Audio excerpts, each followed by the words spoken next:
Bueno, buenas tardes a todos. Ustedes van a empezar a trabajar hoy con el trabajo práctico 2. Esto no tiene que estar pasando. Estoy viendo cosas diferentes en una y otra presentación. Ok, vamos entonces a cerrar el PowerPoint y empezar de vuelta. Algo se está mamando en el PowerPoint que tengo acá. Les cuento a todo el mundo para que sepan y que no sientan que la vida es simple para todos. Formateé la computadora y todos los atajos de teclado, todo dejó funcionar. Entonces ahora pongo Control A y qué sé yo, cierro la pantalla, hace cualquiera. Ahí se ve. El trabajo práctico que tienen que empezar es este. Está todo el mundo, ¿están viendo mi pantalla? Sí. Perfecto. ¿Ok? Entonces, hoy vamos a empezar a trabajar con el trabajo práctico, que entiendo que no lo empezaron todavía. Les vamos a dar el sismo de diseño y tienen que calibrar los materiales para esta curva de reducción de módulo secante y después sacar este resultado. Este resultado que es un videíto. Pongo la mitad para no perder tiempo. Yo sé que ya lo mostré la semana pasada, pero quiero que se pongan a trabajar con esto. Pero, como, digamos, como ejemplo, les voy a presentar un proyecto que hicimos nosotros hace ya varios años, que se llama Frida River, una presa que nos tocó diseñar, no fue nunca construida, pero es un lindo ejemplo de diseño. No sé si llegamos a mandar ese artículo. Ariel, ¿les mandamos el artículo o no llegamos? No, el artículo no. Lo que sigue, sí, ya lo subí al Drive, pero el artículo no lo tenía a mano para subirlo. ¿Subiste qué al Drive? Algunas de las presentaciones que me pasaste. Ok. Y el ejercicio que vamos a practicar del edificio. Ok. Yo en este momento te acabo de mandar el artículo por mail, ¿ok? Ok. Entonces empiezo con esto.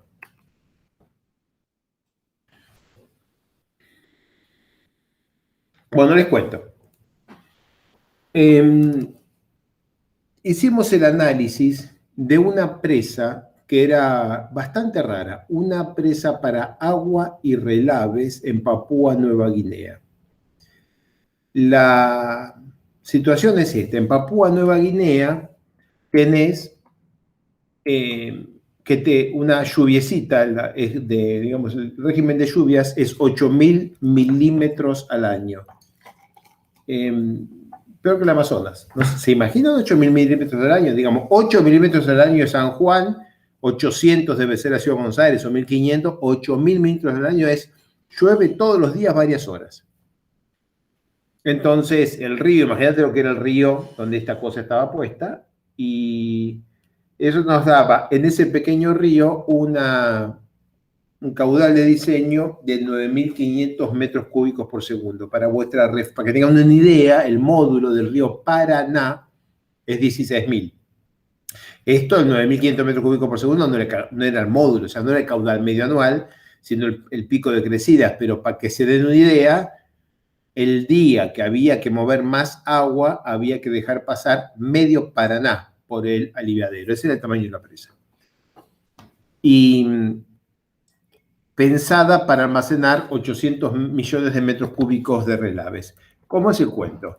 Cuando hay ciertos relaves que depositados bajo agua y almacenados bajo agua no generan drenaje ácido, o sea, son un material relativamente inerte. Entonces, la idea es, hago una presita, la presita se me llena de agua hasta acá, este es el valle, y voy poniendo relaves bajo agua con una barcaza. Cuando me queda relativamente poco espesor, hago crecer la presita, dejamos que el embalse llene hasta acá arriba, seguimos llenando con relaves acá, hago esta presita, bueno, después voy a hablar de lo que son los relaves, son una harina de roca residuo de la producción de las minas de minerales, la producción de minerales. Entonces, en un dado momento, esta presa tenía que tener el agua hasta aquí. para ir llenándose de relave paulatinamente hasta que quedaba una Z y después se sigue con la siguiente etapa de la presa. Ese es el cuento. Hay un montón de desafíos, porque tenés que hacer pasar esta crecida por tu presa, pero tu presa va de altura variable, o sea, no podés poner el aliviadero ni en la cota de la primera crecida, ni en la cota de la última. Obviamente, tienen que ir creciendo con vos tu obra de descarga. Y eso lo hacemos en una zona de alta sismicidad, donde hay que esperar un PGA de 1.1 G y una intensidad de aire de 13,8 metros por segundo, que son números importantes. Papúa Nueva Guinea está en el cinturón de fuego del Pacífico. Como llueve 8.000 milímetros por año, que es una brutalidad, hacer una presa que tuviera hormigón concreto es un desafío formidable, porque preparar encofrados, volcar hormigón y controlarlo cuando te están lloviendo baldazos de agua encima es muy difícil. Se eligió una presa de enrocado con cara de asfalto. Básicamente, una cara en la cara de aguas arriba de la presa, una capa de asfalto ancha, creo que era como 2 metros de ancho, porque se pone en capita como si estuviéramos asfaltando una calle, capita por capita hasta arriba. ¿Por qué asfalto? Porque el asfalto se puede poner bajo la lluvia. El asfalto se mezcla en caliente, en planta, lo volcás caliente, lo desparramás y lo podés colocar y queda perfectamente bien bajo la lluvia, aunque te llueva en la cabeza. La lluvia no te para la construcción con asfalto. Obviamente, una presa de enrocado libremente drenante que puedas colocar y compactar aunque te llueva encima, y una obra de estanqueidad, o sea, una zonificación de la presa que provoque la estanqueidad, en este caso la cara de asfalto, que se puede colocar aunque te llueva encima. Era la primera vez en mi vida, la última, en la que yo trabajé en una presa con cara de asfalto. Y sin embargo, las presas con cara de asfalto no son tan raras. En las zonas muy frías, en Noruega, en Suecia, tienen mucho desarrollo de presas con núcleo de asfalto o con cara de asfalto, porque también el frío extremo te impide la ejecución normal de obras de hormigón. Y la construcción de una obra de estanqueidad en asfalto también se puede hacer con temperatura bajo cero realmente sin ningún problema. Bien, así que tenemos una presa alta, grande. Acá no dice la altura de la presa, lo que es bastante impresionante. Así, 96 metros a 171 metros de altura final, pero en 5 etapas. Ahí lo muestro directamente con la malla. 1,5 en 1, aguas arriba, 1,7 en 1, aguas abajo, y 1, 2, 3, 4 y 5 etapas. Esta es la mallita del modelo 2D, y lo que se está viendo acá, el grisecito esto, son los relaves que vienen subiendo con la presa. Y hicimos este análisis en 2 y en 3D. Entonces, en 2D, 100.000 nodos, en 3D, casi 400.000, pero se dan cuenta que siendo 3D, 400.000 de 3D es groseramente más burdo que 100.000 en 2D. Pero bueno, analizás diferentes secciones con la geometría en particular de esta presa. Manejamos el problema usando simplemente HS-Small con las características que les hemos presentado a ustedes en clases pasadas. O sea, acá no hay nada diferente a lo que ya venimos hablando, con el amortiguamiento esterético típico de HS-Small y un poco de amortiguamiento de damping de Rayleigh para tomar el primer 1% del amortiguamiento que cuando calibras HS-Small con parámetros más o menos razonables, no podés cubrirlo.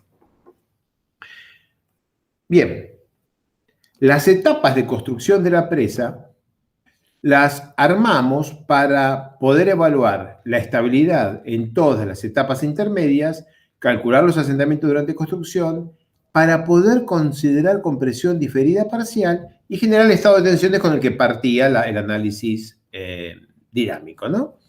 Noten acá, por favor, en cualquiera de, por ejemplo, concentrémonos en abajo a la derecha y van a encontrar que va creciendo cada capa, cambia de color, vuelve a cambiar, crece la nueva, cambia de color, vuelve a cambiar. La estrategia que usamos fue, cada nueva capa que aparece, en el momento que aparece, la prendemos, inmediatamente después cambiamos el material a uno que tiene las mismas características mecánicas, pero el doble de peso unitario, y volvemos, dejamos converger, y volvemos a cambiar al material original. Eso nos deja cada capa con un OCR de 2, pero sin cambiar mucho la capa de abajo. Déjenme que mientras esta sube les muestro, déjenme una más.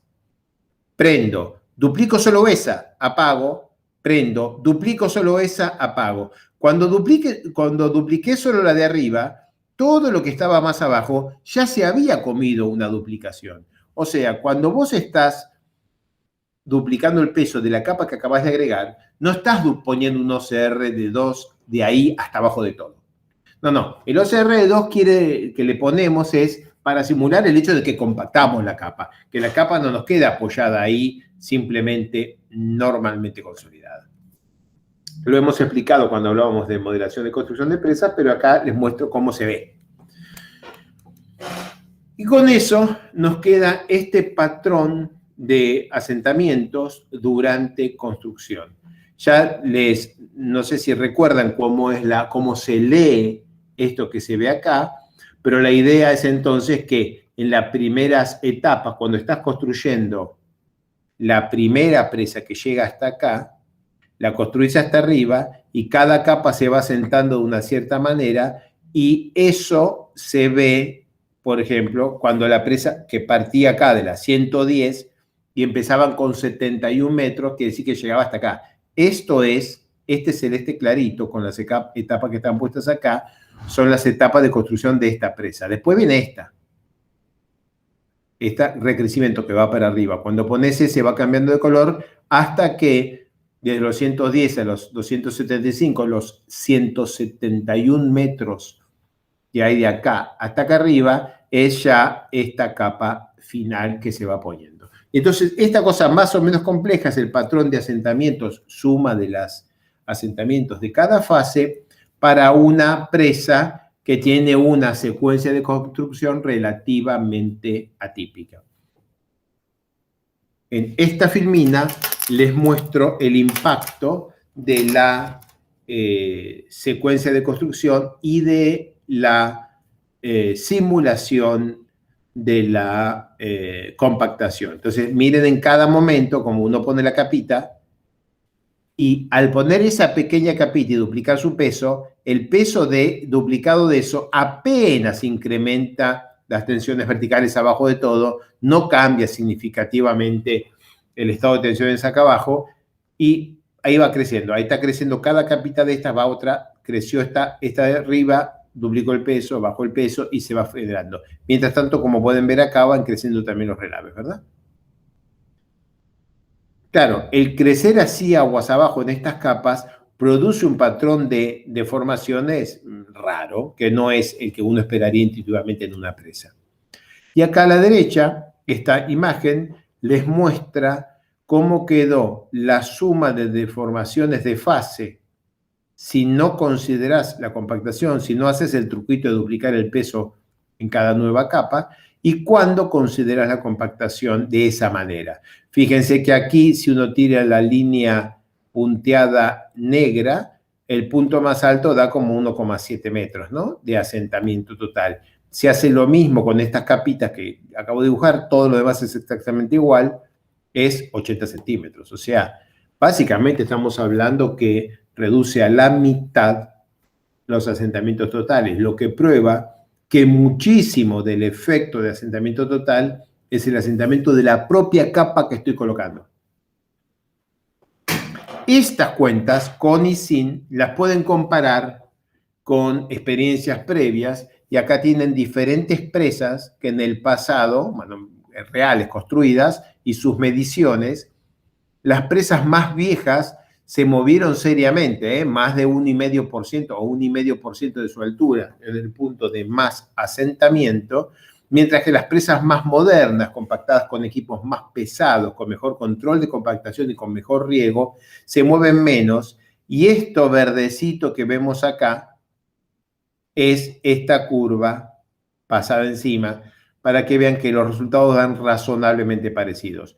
Noten que el asentamiento acá arriba debió haber sido 0, porque estamos hablando de el asentamiento de toda la presa cuando pones el último gramo. Solo por el último gramo, no por todo el peso total, sino solo por el último gramo, y ese es 0. Sin embargo, por el hecho, voy para atrás, por el hecho de que cada una de las capas tiene un espesor finito y bastante importante, este asentamiento que vemos acá en la cabeza es en realidad el asentamiento que produce por la última capa, y no tiene sentido para forzar que esta cosa vuelva acá al 0, no tiene sentido poner infinitas capas ni hacer una cosa no razonable, digamos, que solo cambiaría significativamente acá arriba, solo lograríamos ver esto.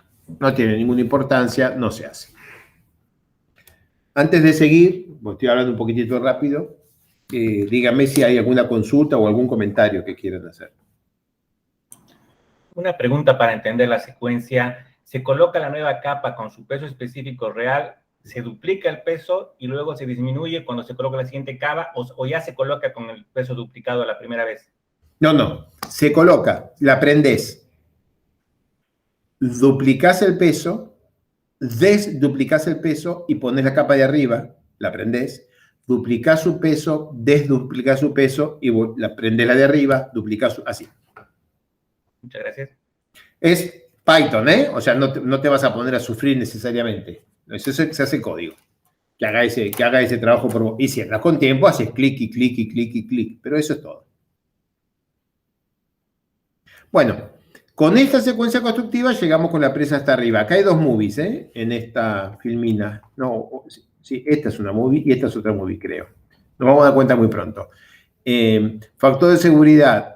Esta es una movie claramente, pues se nos está yendo acá el cerro. Esta también se está yendo. Parece haber 3 movies, porque ahora sí no fue esta, ¿no? Ese es el análisis, factor de seguridad, digamos 2 o 3D. En 2D no está la película, se ve. Pero acá se ve como en 2D calculás que lo que se te va de viaje es una faja muy finita de toda la altura, mientras que en 3D esto mostró una lengua más corta, o sea que no llega hasta la base de la presa. Y por supuesto con la campana 3D, que es esta que se ve acá.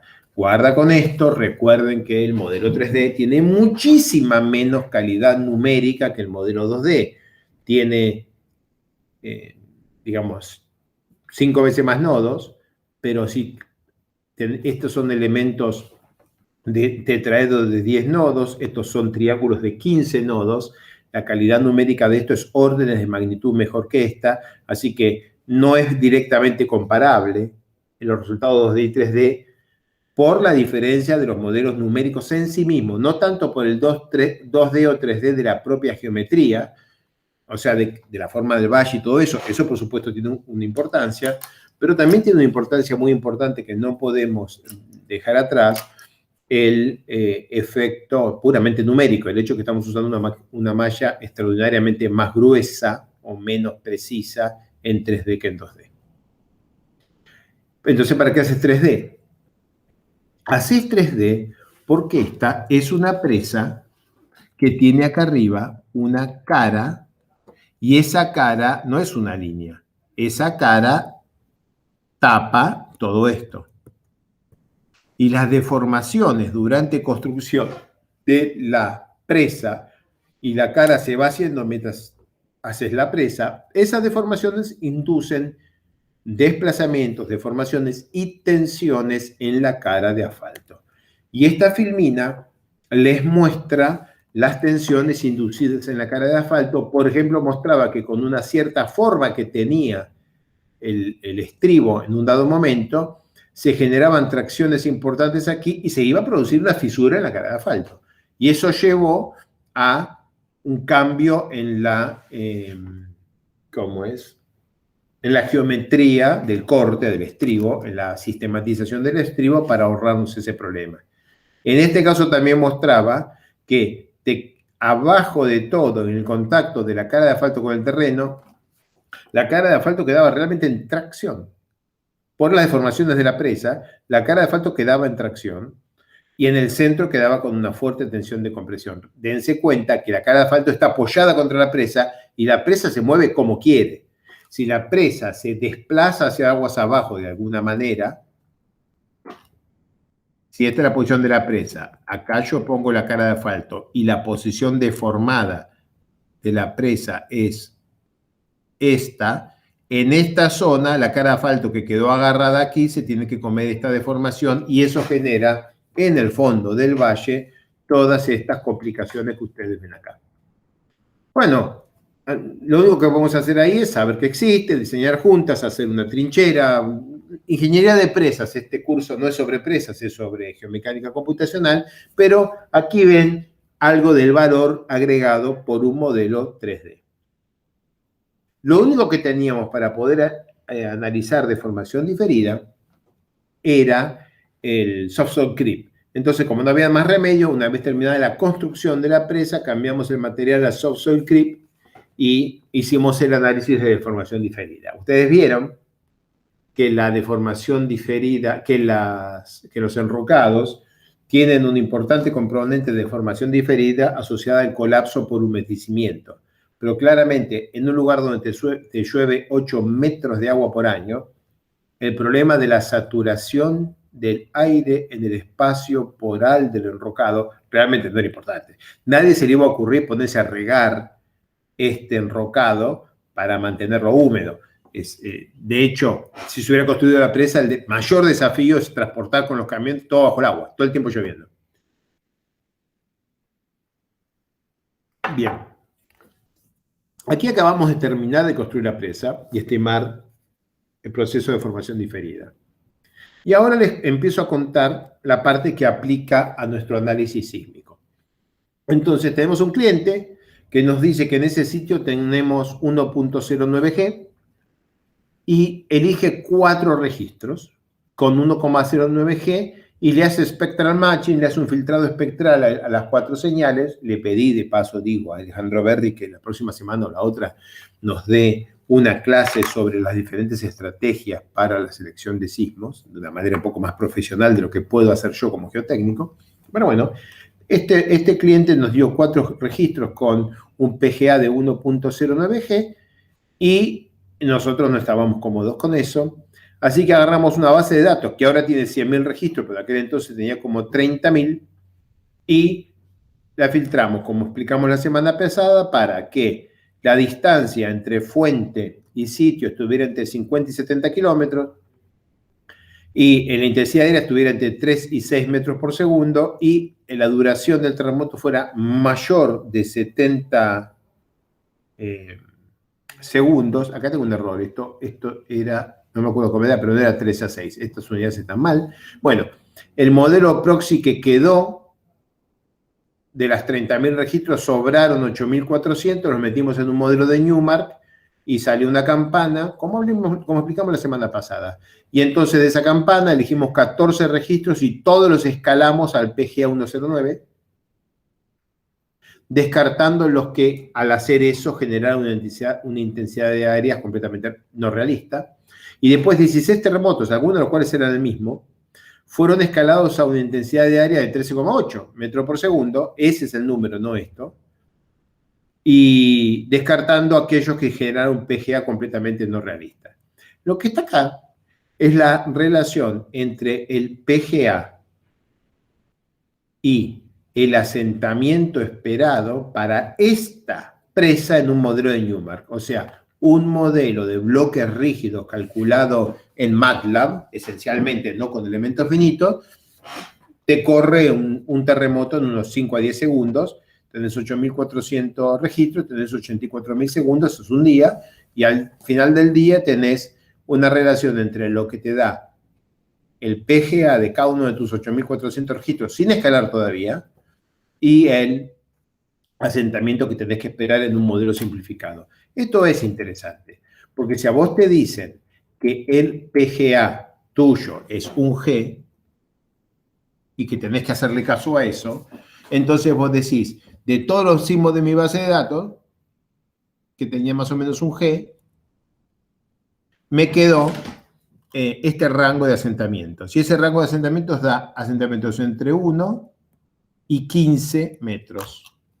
Entre 1 metro, el terremoto de un G más benigno, y 15 metros, el terremoto de un G más dañino para esta presa en particular. Y entonces, lo que nos preguntamos de inmediato es, ok, uno había acá, pero ¿cómo es la distribución?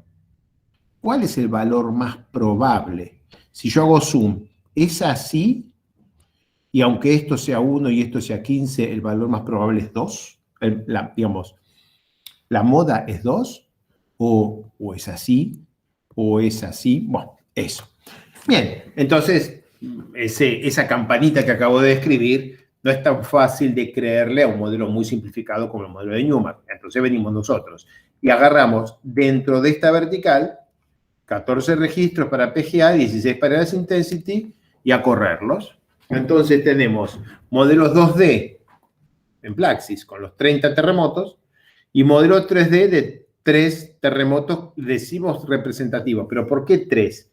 Por lo que cuesta correr un problema sísmico de este tamaño y sismo de 50 o 70 segundos, lo que cuesta correrlo en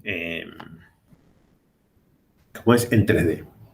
En particular, agarro estos 3 terremotos, de los que voy a hablar un poco más, y los superpuestos acá, miren cómo se ven. Miren en particular cómo se ve el registro de Chichi, que es un terremoto asesino. Entonces teníamos 4 terremotos provistos por el cliente, todos con un PGA de 1,09G, esos son estos puntitos acá abajo. 14 terremotos que tienen todos el mismo PGA, ya lo que se ve acá no son todos iguales, están ya deconvolucionados, ya están en la base del modelo. Y hay algunos terremotos que están acomodados escalados para que tengan una intensidad de áreas de 13,8 metros por segundo, y en algún caso te puede dar un PGA mayor que 1,5. Acuérdense que era 1,09 y algún PGA aquí 1,50. Bien. Corremos el modelo sísmico en 2D y nos da estos resultados. Si me paro en este punto, en la cresta, aguas arriba, punto más alto de la cara de asfalto, y acá ahí tenemos para diferentes valores, OCR, para diferentes materiales, de diferentes hipótesis de diseño que no hay que aburrir, cómo se van formando los diferentes acelerogramas para algún terremoto en particular. En este caso, ese era uno de los de México. No es que hay un único terremoto que se llama México, uno de los que llamamos México en este proyecto. Antes de seguir, díganme si hay alguna consulta o comentario. Nada en el chat, Alejo. Ok. Bueno, ya tenemos la presa con un terremoto 2D que es muy parecido a lo que ustedes tienen que hacer en vuestro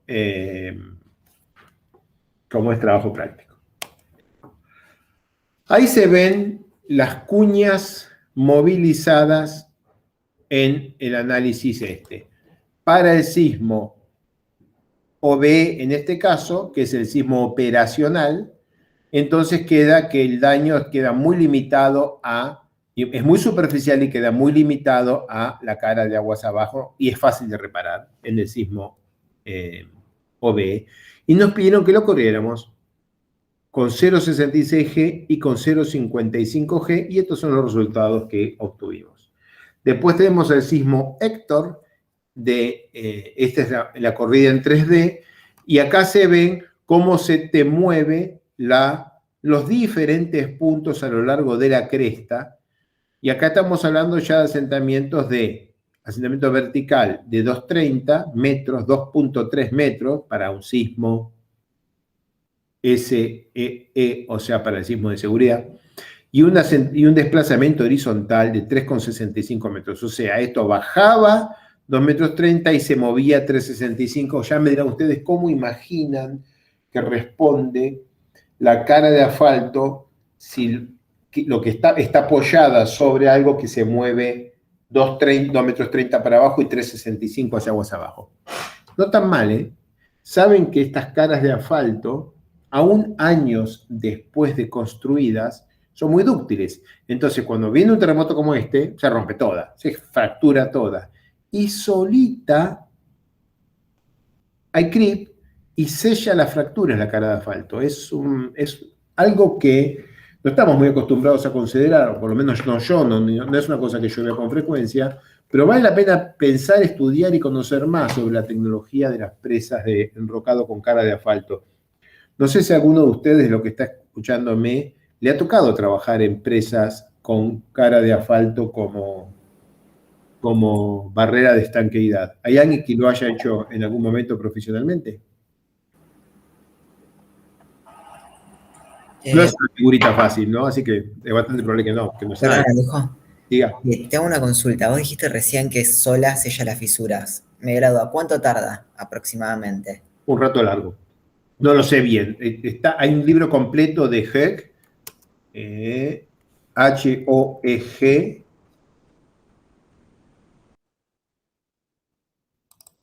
Estoy haciendo clic. Muy lindo. Y hay que estudiarlo y mirarlo. Y acá están haciendo, esta es con presa, es una presa que tiene, está viendo la pantalla, ¿no? Y esta es una presa en la que el asfalto viene de un núcleo. Abajo de la lluvia, en el clima frío. Mirá lo que es el tratamiento del estribo. ¿Lo estás viendo en la pantalla? ¿Y mi manito? Sí, se ve. Ok. No, hay que leerlo. No me acuerdo. Pero no tarda 5 años, ¿eh? Y poniéndole, como le pusimos en este caso, a ver, le pusimos. Suena como que yo participé en las decisiones. Nuestro revisor era Kaare, o sea, el tipo el que escribió el libro era el revisor de nuestro proyecto. Entonces nosotros hicimos los modelos, y él le gustaba y esto y aquello, y luego digamos, los aspectos de diseño sobre cuánto es el filler, de qué espesor, había que poner una capita de una arena fina, porque si se fracturaba, el tipo quería que se clavara una arena fina, porque después el asfalto veía como que se la come. Cosas así que no tengo ni idea yo. O sea, solamente me enteré en ese momento y como nunca más me tocó volver a trabajar, no puedo dar fe de la precisión de esas cosas. Los invito a que busquen el asunto para que se interioricen un poco. No es geomecánica computacional, pero está bueno saber que existe esta tecnología para hacer presas, sobre todo en ambientes, yo diría, poco hospitalarios para la construcción. Bueno, y acá les tengo un dibujo que me encanta, que son los 30 sismos. Acá están todos con la misma intensidad de áreas, 13,8 metros por segundo, y cada uno tiene el PGA que le pintó. Todos los que están colorados tienen un PGA más alto que el 1,09G, o sea, mucho más alto. Corté en 1,40, estos tienen otros PGA también más altos, la mayoría más altos que 1,09, pero bueno. Todos los sismos escalados a la misma intensidad de áreas nos dieron un valor medio de asentamiento de 3,6, un desvío de 1,8, con lo que si elegimos de diseñar para media más un desvío, el bordo libre necesario es 5,3 metros. Si ahora en vez de los 16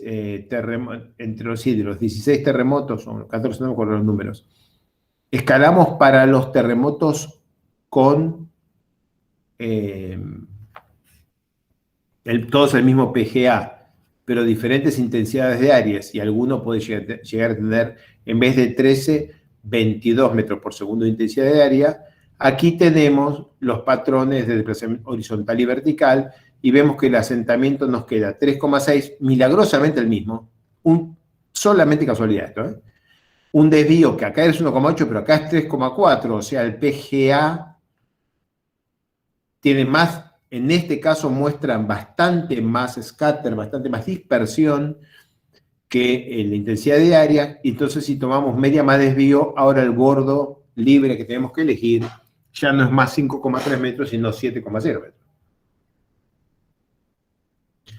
Y si solo hubiéramos usado en los modelos 3D, nos hubiera dado media desvío, pero con 3 resultados, hablar de un desvío poco serio, y nos da un 3,2 metros. Así que 5,3, 7,0, 3,2, saquen los dados, jueguen a la ruleta y díganme con qué número diseñamos la presa. Mientras tanto,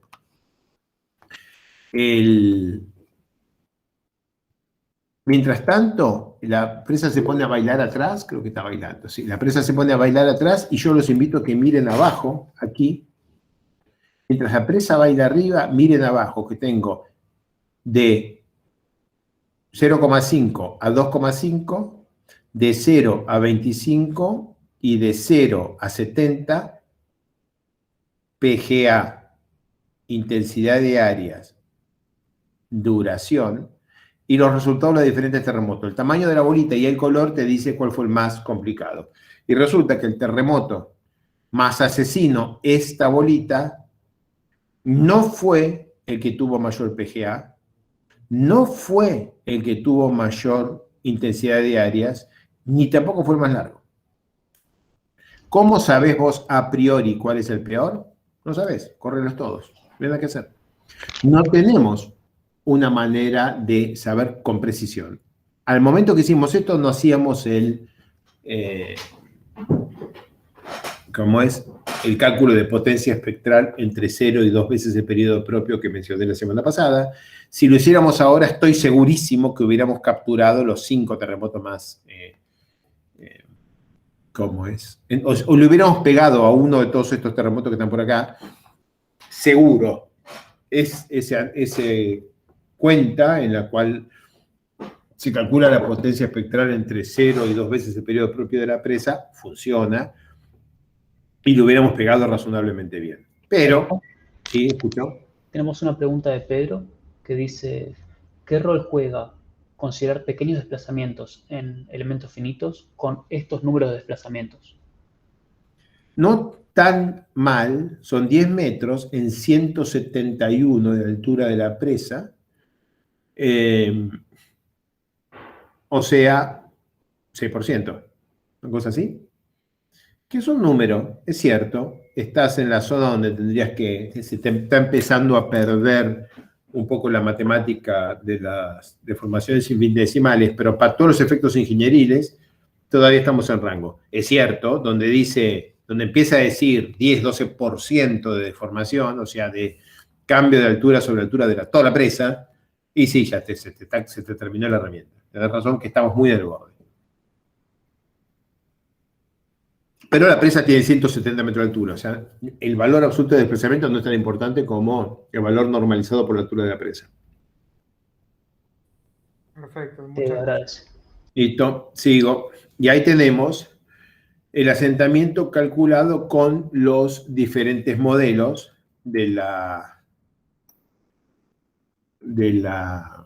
digamos, que tuvimos que usar. Arriba a la derecha va a bailar. No sé si arrancó. Espero que arranque. A ver. Sí. Va a bailar. Ya van a ver bailar. O sea, se va deformando lentamente. Y miren lo que nos dio.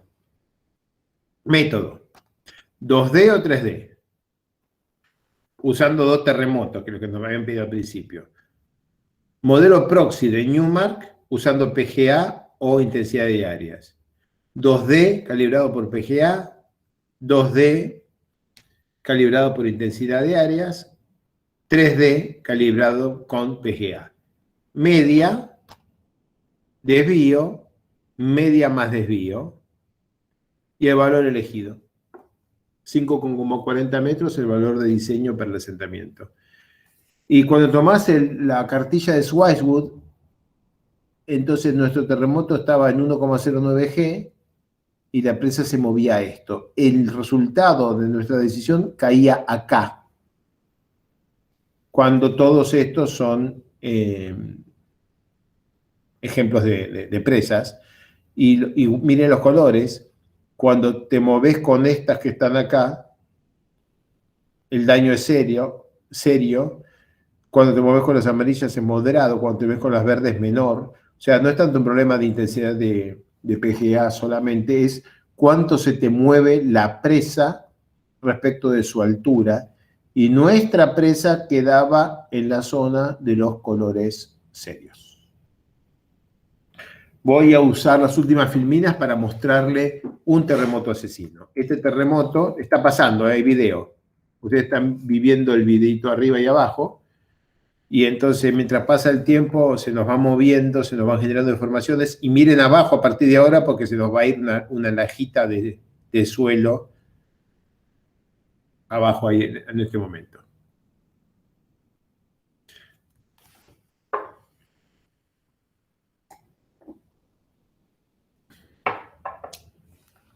Ahí se nos fue. Bueno, este terremoto se convirtió en asesino. Este era Chichi, creo. Se convirtió en asesino porque produjo la falla masiva de la capita de aguas abajo superficiales, se fue de viaje. Cuando vos mirás todos los puntos que están en el coronamiento de la presa, el punto A es el que te da el asentamiento que reportamos de casi 7 metros. Ahora el punto F, que es el punto más alto donde llega la cara de asfalto, el punto F, vamos a encontrar color verde clarito del F, es también el que se mueve menos, sí, es también el que se mueve menos, y ese se mueve un disparate, pero solo 1,5 metros. O sea, este se mueve 1,5 metros, este se mueve 8, porque toda esta zona se va de viaje, se va al medio del valle. En el modelo, con esa cantidad de elementos finitos y las precisiones que podemos tener en calibración, no es serio ponerse a analizar con detalle todo esto. Es solamente interesante ver que si vas a informar un asentamiento del coronamiento, quizás no quieras el asentamiento de este punto de Gauss, quizás tomes el asentamiento promedio de todos estos puntos, por ejemplo, y entonces tendrías que razonablemente informar algo como 3,5 metros para este terremoto y no algo como 8 metros, que es lo que se mueve, el punto que más se mueve.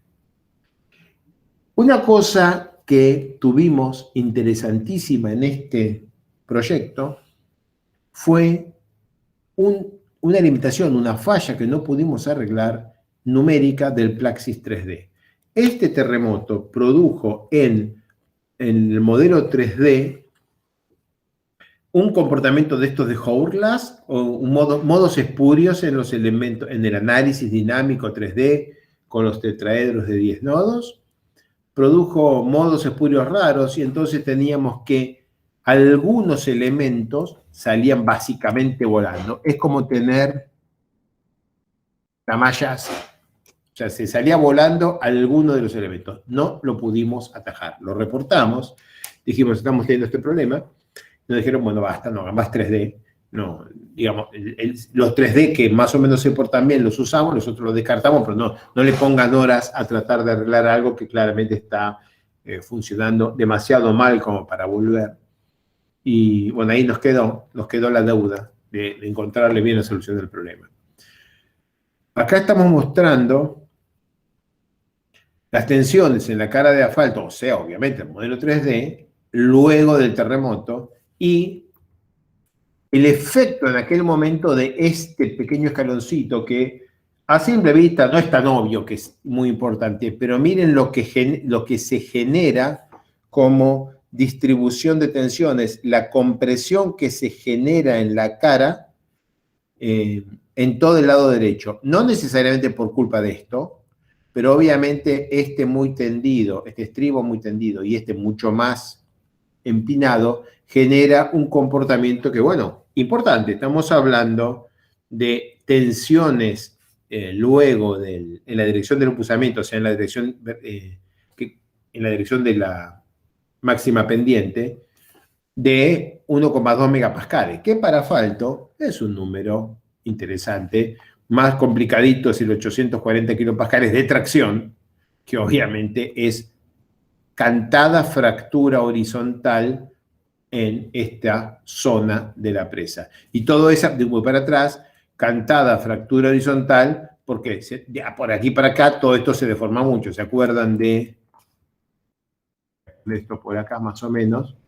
Todas estas deformaciones que estoy mostrando acá se pagan al precio de que todo esto se mueve hacia la derecha y entonces nos aparece aquí todo en el medio esta zona con tensiones horizontales que en la práctica significan que acá la cara se nos parte. Allí. Esa era la predicción de nuestro análisis. Este hombre, Heck, dijo, che, qué bien que les dio, porque esas cosas pasan. Ah, qué bueno. Bueno. Alejo, Sí, tenemos dos preguntas. dale. Una preguntan si los modos espurios, estos, el Hourglass, puede pasar en modelos 2D. Sí, pueden. Y Es la mucho más segunda raro. es, Es mucho más raro si usas el elemento de 6 nodos para los análisis dinámicos, pero puede pasar. y la segunda es si se puede arreglar asignando a estos elementos un modelo elástico o mejorando sus propiedades de resistencia. Algo se puede hacer, pero los modos espurios son de formación de cero energía. De manera que estás hablando de algo que numéricamente cambia de forma sin efectuar trabajos virtuales. Así que vos ponerle la ecuación constitutiva que te parezca conveniente, que igual vas a tener un serio problema. Podés tener un serio problema. Es un problema de la integración del elemento finito. Es una escala numérica, no constitutiva. Ni siquiera importa si es suelo, podría ser fierro. Pero efectivamente sí es cierto que se puede atajar un montón de esas cosas cuando pones, por ejemplo, una capita elástica o algo por el estilo, un poco porque los trenes de onda que te llegan bastante diferentes, entonces no te agarra un elementito con muy baja rigidez que cuando le pega el tren de onda, el incremento de deformación de esa particular iteración se pone grandote y el elemento en su modo espurio lo acepta sin gritar porque no hace trabajo contra eso, porque su modo espurio no hace trabajo contra un incremento de formación y así se te movió el nodo 10 metros. Claro, una zona elástica que te impida que te llegue la onda o material de bajísima rigidez claramente ayuda, pero donde te pones a toquetear de esas maneras, ya empezás a no creerle tanto resultados, ¿no? Estás poniendo una capita de fierro en la superficie al material, qué sé yo, yo no me siento comodísimo metiéndole a mano propiedades hasta que converja, porque hay un punto que ya no sabes lo que estás haciendo. El que preguntó agradece y aprovecho y yo te hago una pregunta. Diga. ¿Cuánto crees que tiene que ver la discretización que se ve en el 2D, en el video que falla? La elección de esas capas, porque entiendo que esas capas tienen distintos valores de phi. Sí, ¿no? sí, y tiene que ver, claro, pero notaste que falla en el contacto entre algo que tiene un phi más grande y un poquito más chico. Si lo haces continuo, que acá es el modelo constitutivo, que sea con phi dependiente del confinamiento, si lo haces continuo, obviamente va a elegir un lugar cualquiera, pero la combinación de que, porque lo estamos haciendo discretizado, o sea, con una línea en la malla, o sea, la combinación de que existe una línea que alinea el cambio de material y dos materiales de respuestas diferentes, o sea que las ondas ahí aplauden uno contra el otro esencialmente, sí te fuerza la localización. Lo que está preguntando correctísimamente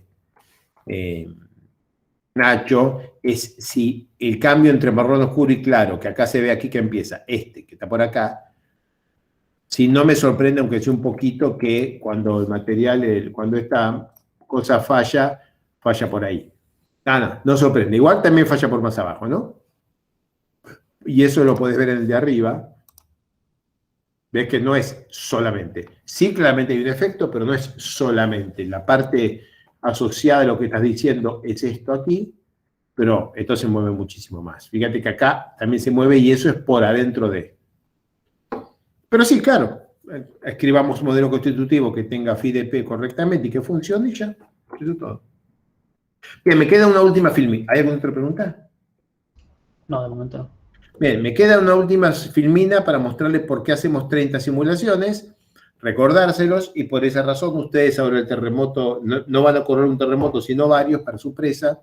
El cuatrimestre pasado les permitimos correr un solo terremoto, pero el mensaje no se transmite, les vamos a dar 3 o 4 terremotos para esta presa, y ustedes me dirán cuál es los resultados que obtienen.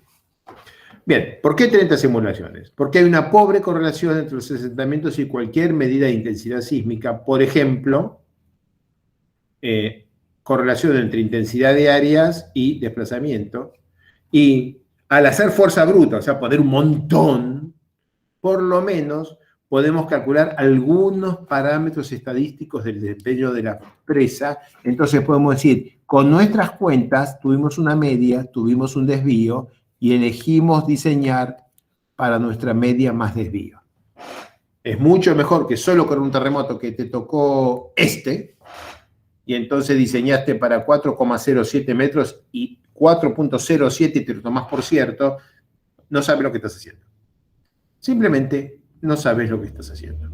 Entonces, todavía no podemos elegir un terremoto y estar tranquilos que si lo verificaste para eso funciona.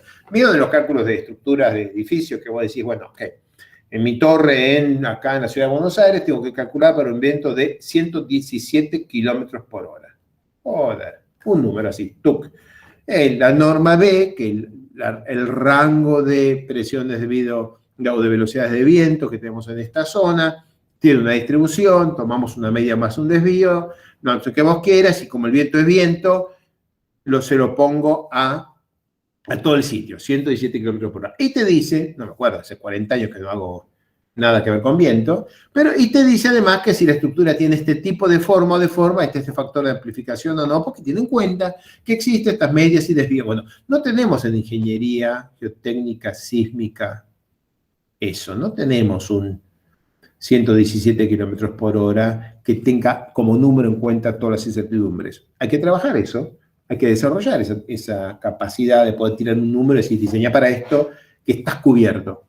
Hasta que tengamos eso, no nos queda más remedio que calcular nosotros para cada problema la campana y tomar una decisión. ¿El valor medio o el valor medio más un desvío? Es una decisión que podemos discutir y que es muy poco probable que tengamos razón porque no tenemos muchos fundamentos para haber elegido media más desvío en este caso. Solamente lo elegimos. Y es un lindo debate. Pero en todo caso no tenemos la suerte de correr un terremoto y de lo que de eso es la verdad. Eso no es lo que nos pasa en ingeniería geotécnica sísmica. Acuérdense que nosotros trabajamos con material altísimamente no lineal y esto de hacer los espectros de respuesta simplemente no funciona. Espectro de respuesta basado en principio de superposición, material fuertemente no lineal, no vale principio de superposición, cambio fuera. No hablamos más de eso. No sirve. Bueno. Esta fue la presa de Cara de Asfalto. ¿Hay algún comentario más o paso a la otra presentación? Parece no haber comentarios. Ok. Lo que me lleva a la misma presa, pero bueno, un análisis por costo, porque esta cosa que acabo de decirles no era gratis, entonces dijeron, bueno, vamos a analizar la misma cosa, pero vamos a analizarla con núcleo de asphalt core, como las que quiere G, con núcleo de asfalto, en vez de tener el asfalto en la cara, el asfalto al núcleo. Y esta es esa presa. Esto es lo mismo, esto no cambia nada, solo que aquí la presa iba a terminar de 184 metros de altura, todo igual, ¿ok? La misma selva, obviamente todo igual. Entonces empezamos con ingeniería básica, que empezamos con esta geometría. Acá están los datos, no quiero aburrirlos.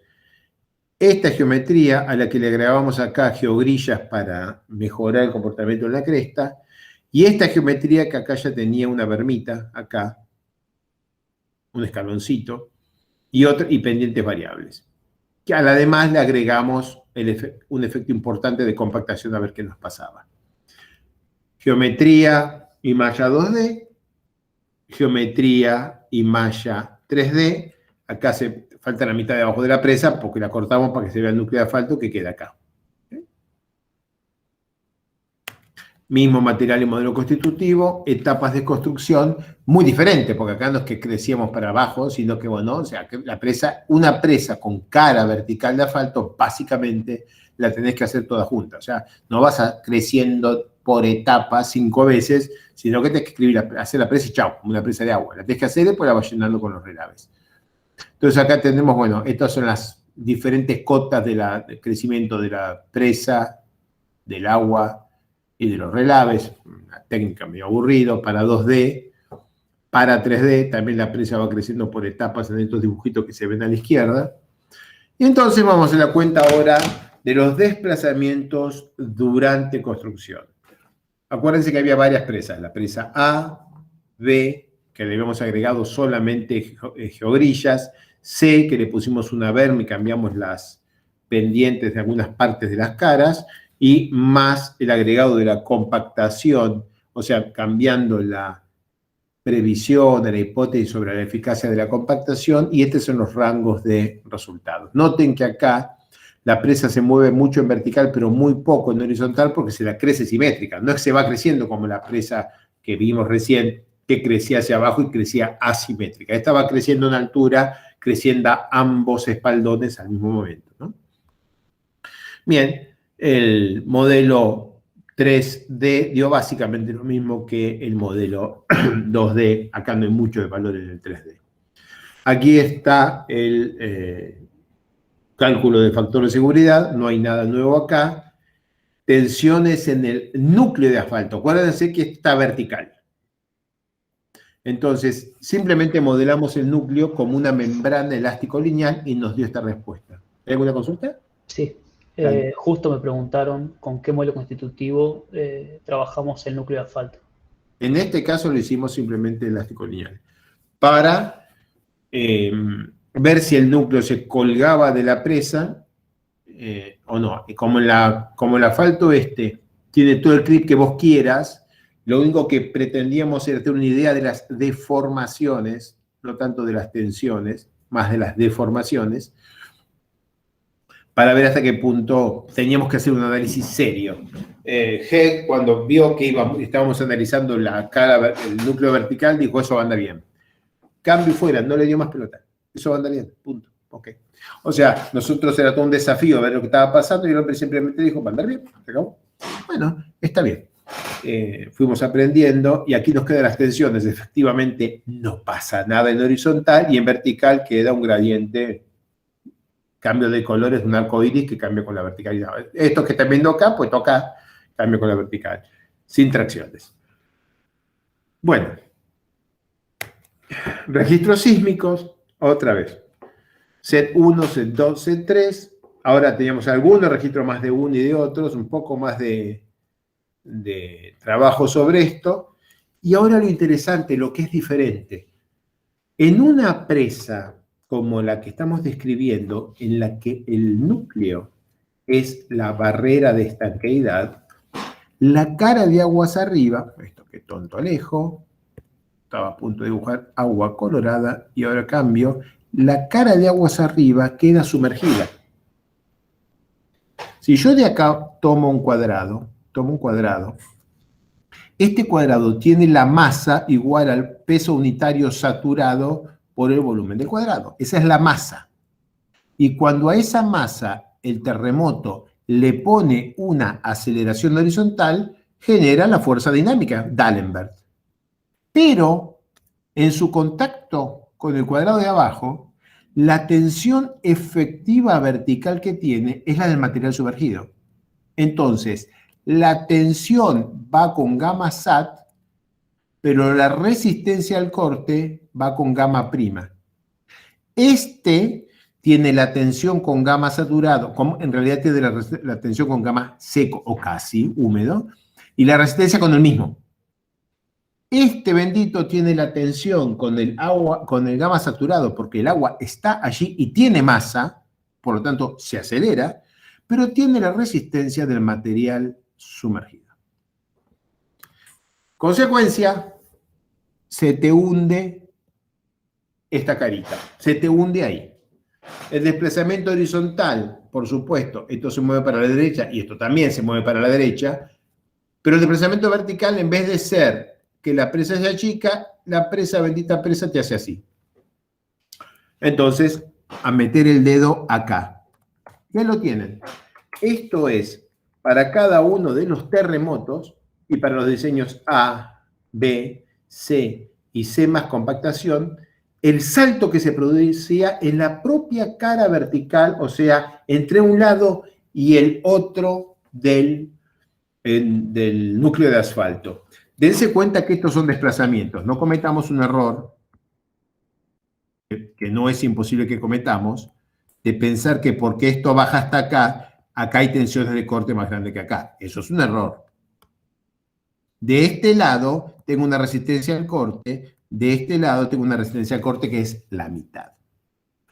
Aquí nos falla el talud y acá lo que hace fuerza hacia abajo es la resistencia al corte, que es la mitad. Mientras que de este lado lo que hace fuerza hacia abajo es la resistencia al corte, que es el doble. Así que la realidad es que esto se batanea así, porque este es más grande. Se mueve más el lado izquierdo porque desliza, pero si ustedes toman esto y tienen cara aguas arriba este material y cara aguas abajo, disculpes. Vamos a tratar de simplificar el concepto. Cara aguas abajo este material y a los dos les impongo el terremoto, el de aguas abajo se va a mover menos, por ejemplo hasta acá solamente, pero va a generar esta fuerza grande, y el de aguas arriba se va a mover muchísimo más, pero como tiene menos resistencia, genera una fuerza menor. Y eso es lo que vimos.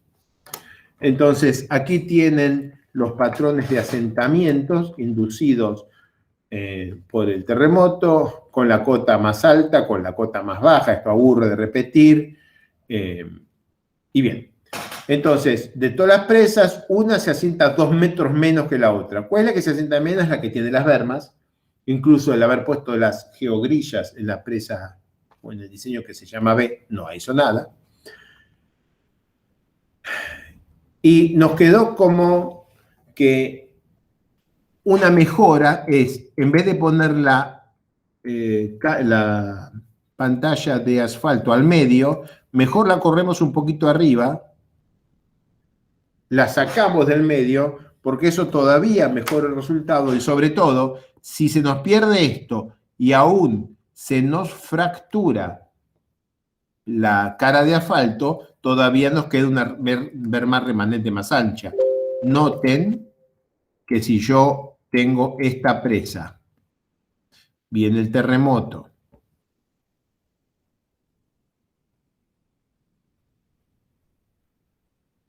y me deja esta presa, en este lugar, que es donde está la cara de asfalto, si el asentamiento entre un lado y el otro son 3 metros, aquí nos queda una cosa de 1 metro, 1 metro y medio de asfalto, con 3 o 4 metros libres, como un voladizo, y acá, cuando terminó el terremoto, está Ranquín no se va. Entonces el empuje estático de la tierra del lado de la derecha te la puede partir así a la pantalla, pero no es que la parte el terremoto. El asentamiento deja las fuerzas estáticas de empuje de suelo, de balanceo entre un lado y el otro, y se puede caer eso. Entonces, si se te parte, todavía tenés muchas ganas de tener suficiente carne sobreviviente de presa, no sea cosa que la agüita te quede por acá, en la zona donde se te partió ¿cómo es? La pantalla. Por supuesto, también se puede hacer cosas sobre la pantalla, se puede darle ductilidad para que se doble, pero no se caiga. Entonces, nos metimos a mirar ese punto.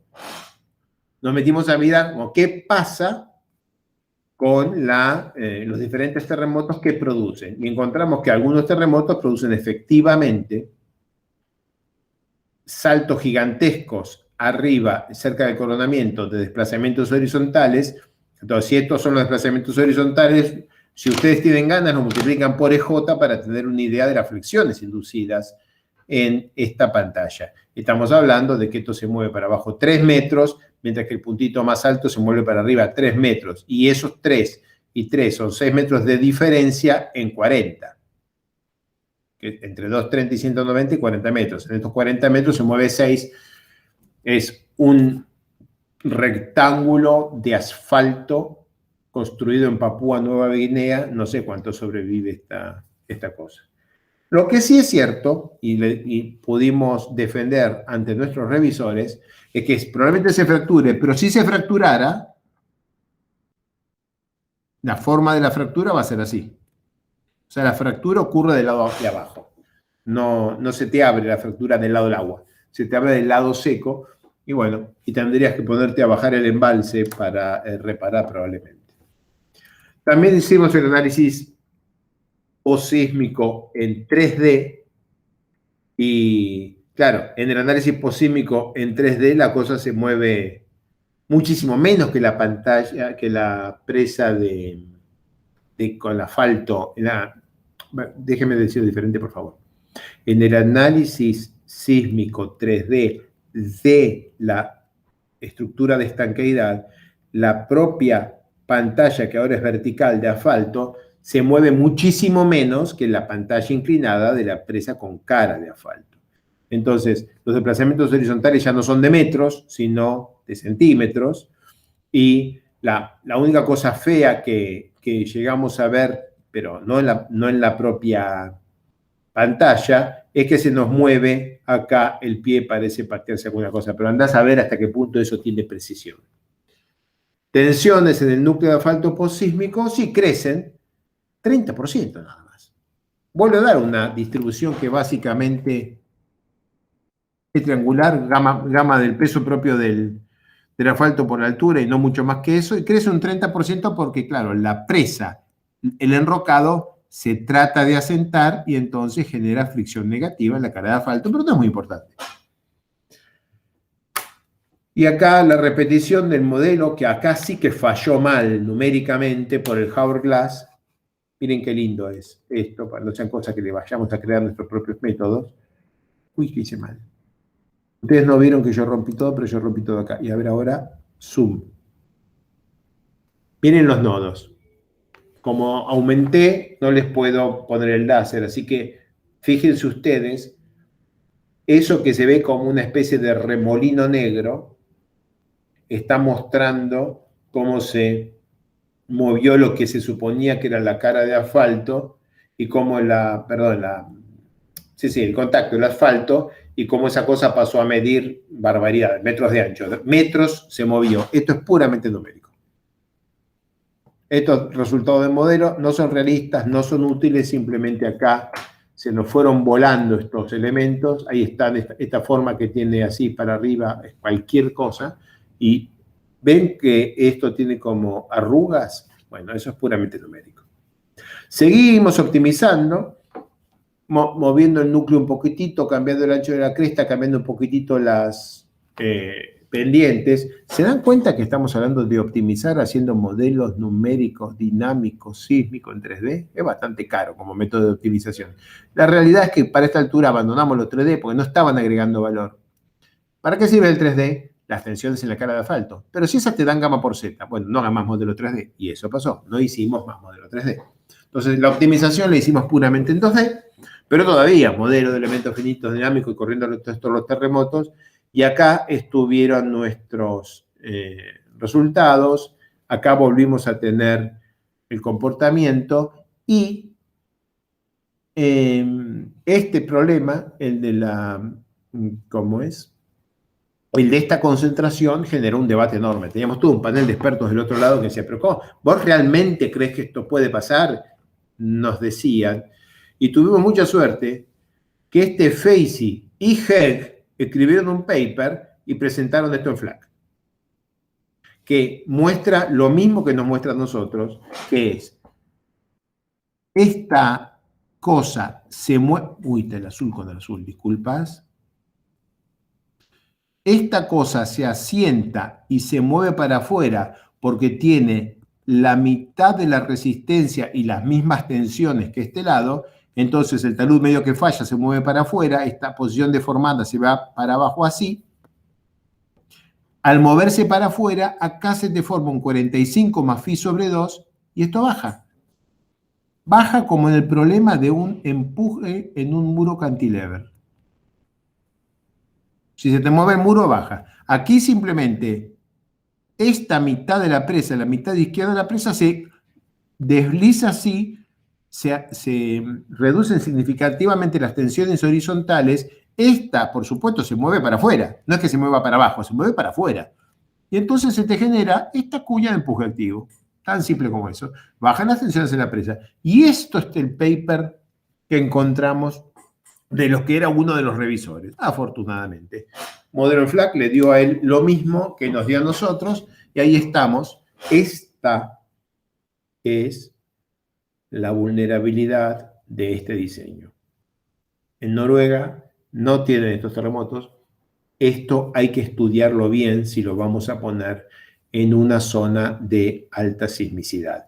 Y quizás tengas que pagar el costo de tener tu cara de asfalto y 3 metros muy lindos de arena limosa para que si se te fractura la cara de asfalto, se te clave esto acá y de lo de abajo una linda arena que sea filtro la de abajo de la de arriba, para que si se te pasa el material de filtro de arriba para abajo, pare ahí y tendrás un poquito de pérdida de agua, pero no tenés erosión interna. Nos quedan 3 filminas de esta presentación en las que les voy a mostrar lo que jugamos, ¿no? Entonces, empezamos por... Escucho. Te interrumpo antes, tenés una consulta que así ya la descartamos. Sí. Nos preguntan si para calibrar con un ensayo consolidado no drenado, o sea, la trayectoria de esfuerzos efectivos o totales para un modelo hardening soil. No, esto es bastante complicado. Toda la presa se va a aportar drenada, es enrocado de alta permeabilidad. Toda la presa se va a aportar drenada, necesitas HS Small con parámetros efectivos, pero las piedras de esta cosa miden entre 40 centímetros y 1 metro, ¿no? 1,20 metros cada una. Sacar un triaxial de eso es bravo. Entonces, no te queda más remedio que hacer terraplenes de prueba, ver cómo se asienta y se mueve, moderar el terraplén de prueba y calibrar haciendo ensayos de escala terreno, no de escala triaxial. O sea, los enrocados no los calibrás en el triaxial. Eso no anda. No anda no es culpa tuya, la idea es buena, el problema es el tamaño del triaxial que te es disponible, ¿no? Si tenés el triaxial gigante de la Universidad de Chile, algo puedes hacer. No sé si contesté, capaz que contesté algo que no es lo que me preguntaron. A ver, esperemos a ver qué dice Jaro.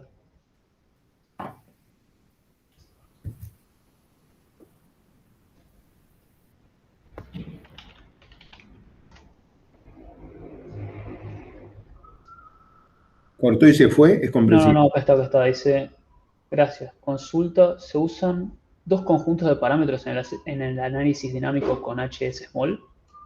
¿Variando solo EUR y G0?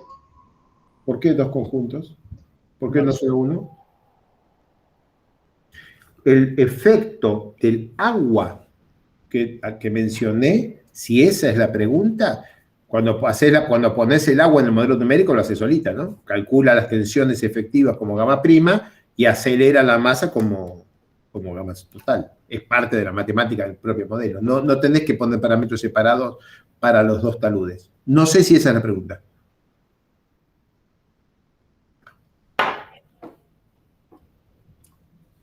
No, dice que se refiere a condiciones dinámicas versus estáticas, entiendo. Los mismos parámetros.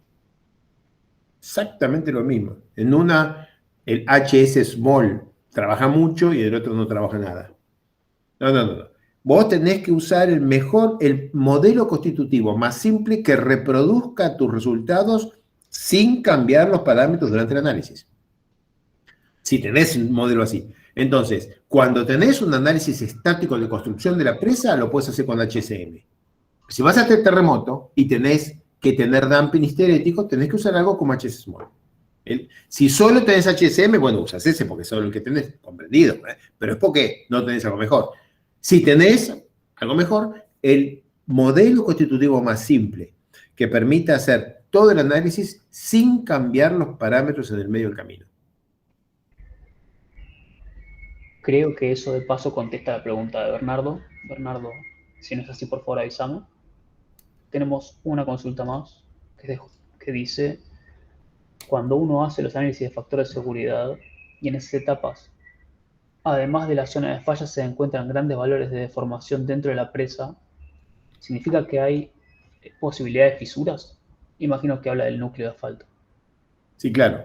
De cualquier manera, a eso viene, por ejemplo, lo que esta filmina que todavía no dije es, cuando te metes en zona en la que tenés que empezar a analizar si se puede fisurar o no, tu primer tiro de hacerlo elástico lineal, hay que revisitarlo. Si es, lo calculé el elástico lineal y efectivamente las tensiones y deformaciones en cualquier momento son chicas, el elástico lineal es razonable, quede ahí.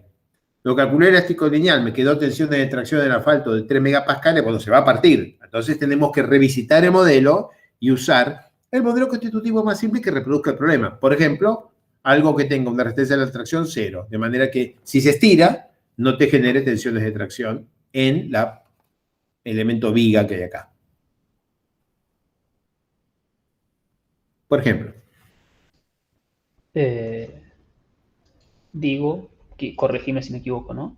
Pero además eso, lo que comenta Juan Carlos, es su pregunta del factor de seguridad, es factor de seguridad, ¿no? Con lo cual ya estás haciendo reducción de parámetros resistentes y las deformaciones que estás viendo no son representativas del estado que vos esperás, ¿no? Al final de la construcción. De acuerdo, pero no hay que hacer cálculo de factor de seguridad.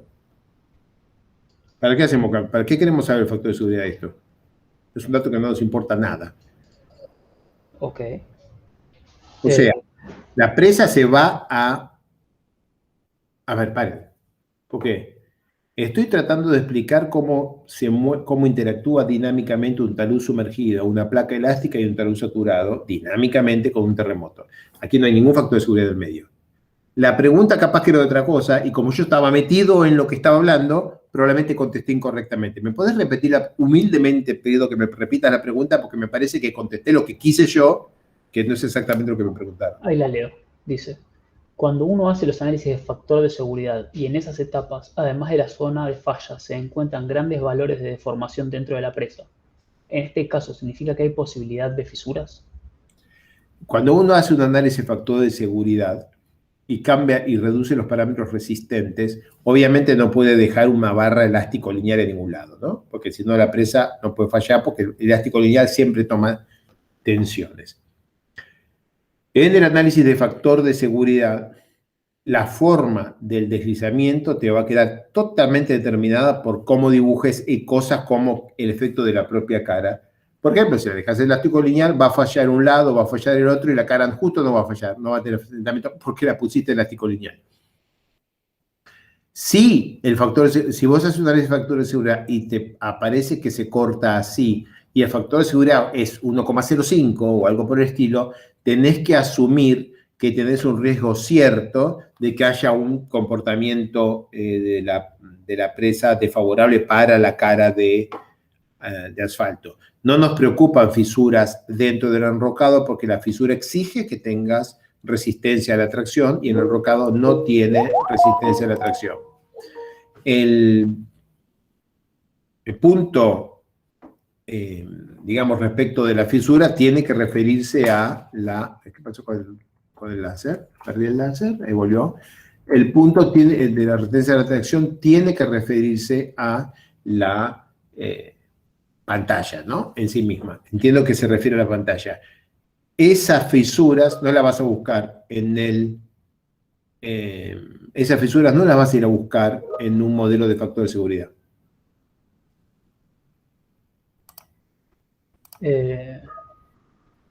Dice que entiende y me piden que revisitemos un poco el tema del módulo dinámico versus el estático y el usar el mismo set de parámetros para ambos análisis, y me dicen que vieron estudios donde en HS Small se cambia el valor de EUR usando el valor de BS para determinarlo para el caso estático, o sea, velocidad de onda de corte, y que para el estático se hace a partir del tramo de carga y descarga de un triaxial.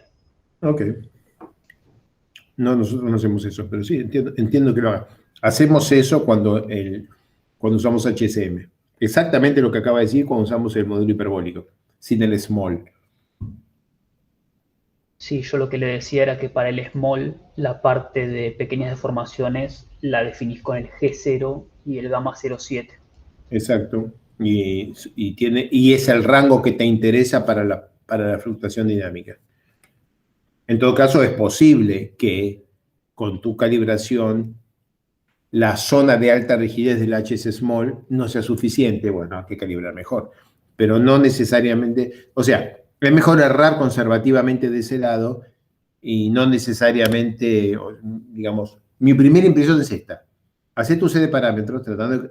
quizás poniendo un poco más de rigidez EUR desde el vamos, pero partís el modelo y terminás el modelo y no los cambiás en el medio de la partida. Solamente por consistencia, el material, un modelo constitutivo como HS Small con 15 parámetros, tenés que poder calibrarlo para que cubra solito, con los mismos parámetros, estático y dinámico. Tiene una fiesta de parámetros, es realmente una barbaridad de parámetros. Si usaras Morculon, tenés razón y punto, ¿eh? Incluso con HSM sin HS Small tenés razón y punto. Pero con HS Small, a ver, nosotros no lo hacemos, digámoslo así. O sea, no está mal lo que estás diciendo, solamente que no es nuestra estrategia elegida. Dice que le queda claro. Ok, perfecto. Alejo, tengo una Sí. consulta sobre los elementos. Dígame. Para análisis dinámico están usando triángulos de 6 nodos. Sí. Y me acuerdo en otras clases que hablabas de por qué del elemento de 15 nodos de Plaxis y las ventajas que tenía respecto del elemento de 6. Creo que era un tema de bloqueo de corte, ¿o no? Sí, con distorsiones enormes, el factor de seguridad con 6 nodos te da más alto, porque con distorsiones enormes ese elemento no llega a bloquear, pero se pone muy rígido. Y, digamos, me imagino que, obviamente, modelo toda la parte estática con elementos de 6 nodos y sigo trabajando con 6 nodos. ¿Tiene algún efecto eso sobre, digamos, el modelo en sí? No. Lo único que te sale un poco peor cuando lo haces cuando venís con toda la parte estática en 6 nodos son los factores de seguridad. Y solamente si haces distorsiones enormes, un factor de seguridad de 3 se equivoca y te da 2 o 4. Pero un factor de seguridad de 1,15, 1,20, o sea, un factor de seguridad en el cual empiezas a tener plasticidad desde que empezás las cuentas y no tiene deformaciones elásticas absurdas, no andan tan mal. La realidad es que nunca tenemos ese problema. Ok. Les quiero hablar de esta filmina. Miren esto. Núcleo modelado sin rigidez. O sea, esto es una línea estanca. Desplazamientos, 8,4 metros. Mismo terremoto. Núcleo modelado con su rigidez realista. Desplazamientos 11,2. ¿Qué pasó? Pasa que esta bendita cosa hace que el triángulo de la izquierda, con esta línea vertical que tiene su rigidez, redistribuya empujes hacia el lado de la derecha y se ponen a aplaudir uno con el otro. Cuando esta línea vertical tiene una rigidez realista, simplemente la secuencia es, empezás el análisis y empiezan a aplaudir el modo propio que quiere hacer la cara, el modo propio que quiere hacer el espaldón de aguas abajo y el espaldón de aguas arriba. Empiezan a chocarse entre sí. Y miren cómo aumentan los asentamientos. El mismo modelo, ¿eh? Más agregarle rigidez a esto, en vez de dejar solamente una línea vertical sin rigidez, nos cambia ese resultado. Y bueno, esto es lo mismo que ya habíamos dicho, el núcleo puede fallar a flexión porque esto genera un asentamiento relativo muy importante. Bien, terminamos con las últimas dos filminas. Acá tengo acá tengo el resumen de asentamiento como es calculado, y otra vez nos quedó por acá la presa, y acá tenemos las corridas para los diferentes terremotos, y otra vez tenemos acá el 5,40 metros del análisis. Bono, comparación con una presa de recrecimiento central. Como no faltaba, también nos dijeron, bueno, ¿qué pasa si hacemos una presita chiquitita, con la cara de asfalto hasta el medio, y a medida que va creciendo, vamos poniendo acá, apoyando una presa sobre los relaves que nos quedan abajo, básicamente, y creciendo con la cara de asfalto. Una cosa que nunca iba a vivir, pero nos dijeron, háganlo, y acá lo hicimos, y estos son los resultados, pero acá no hay nada que aprender. Es volver a hacer eso con otra malla, volver a hacer el análisis con otra malla, suficiente por hoy. Llevo 1 hora y media hablando de esta bendita presa de Papúa Nueva Guinea, que no se construyó. O sea, todo esto que acabo de decirles es todo un ejercicio intelectual que nunca se convirtió en una obra real, pero lo traigo porque, bueno, trabajamos ahí algunos meses en este asunto. Hay un artículo que en solo 6 paginitas resume algo de lo que acabo de mostrarles, y es un caso interesante que capaz los inspira para el análisis que ahora tienen que hacer ustedes como trabajo práctico para la presa de Reventazón. No sé si hay alguna consulta adicional, si no, descanso. Nos hemos ganado un descanso. Parece que descansamos. Ok. Muy bien. Sigue grabando, ¿no? Yo dejo de presentar. Parece haber una mano arriba de Ángel Escudero. Ángel. Buenas tardes, Alejo, ¿cómo estás? Bien, bien. Te hago una pregunta, no te la quise hacer antes porque venías muy embalado hablando y capaz que la contestabas, pero en la presa del principio, donde vos tenías la cara de asfalto y hacían el recrecimiento por relaves, me hice una consulta de qué pasa con las fuerzas hidrodinámicas mismas del agua que están chocando contra la pared. No sé si eso importa en No. ese tipo de análisis. No, no. En las presas de hormigón, sí, la masa asociada y todo eso. En estas cosas, los relaves tienen más rigidez y bailan también. Pero el efecto hidrodinámico, la masa asociada, estamos hablando del volumen del agua en sí mismo, no los tenés cuenta nunca. No es estado. Nunca en una presa de tierra ponemos eso. Tienen rigideces muy diferentes con la presa de hormigón y comportamientos muy diferentes. Y con la pendiente, el agua lame muy diferente que el golpe contra la pared vertical de una presa, por ejemplo, de gravedad. En una presa de gravedad tenés que hacer. En esto no hay efecto. De hecho, hay literatura que dice, no, ya hicimos los modelos para probarlo, no lo hagan nunca más. No es que sea difícil, solamente que no se lo hace. Excelente, gracias. Y la siguiente consulta es, hasta ahora siempre vimos efectos dinámicos sobre presas de tierra, pero en otras estructuras de geotecnia, como por ejemplo túneles, sea en suelos arcillosos o rocas, Sí. ¿tiene sentido empezar a estudiar la parte dinámica con modelos numéricos? Porque yo vi aproximaciones, por ejemplo, en túneles en roca, y en donde empieza a llamar, bueno, cuña de deslizamiento, que impactan y demás, y hay que definir zonas. Pero eso ya como un método un poco más analítico, digamos. Sí, claro. En muchas estructuras tiene mucho sentido el análisis dinámico. El más complejo de todos es de las presas y abarca a todos los demás.